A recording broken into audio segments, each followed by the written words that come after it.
Halo, gua mau mau cerita masalah sumbangan rakan.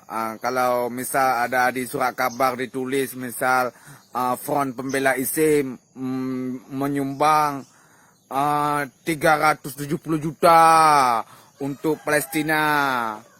Nah, itu bukan duit dia, rekan. Itu duit sumbangan dari masyarakat kampung. Nah, duit dari masyarakat kampung ini, rekan. Dia bagi dengan orang yang mencari sumbangan itu, bagi untuk dia orang yang cari sumbangan itu, misal yang cari sumbangan itu Front Pembela ISIM lah. Untuk dia 70% dan untuk Palestinanya 30%. Jadi kalau dia ada berita ditulis 370 juta contoh, itu 1 miliar lebih dapat duit. Jadi untuk dia sudah 700 hampir 800 juta lah. Macam itu. Orang itu memang proyek itu, bisnis itu, bagian Palestina itu, orang ini proyek itu.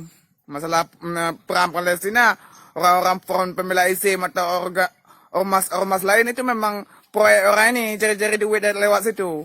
Macam itu, rekan.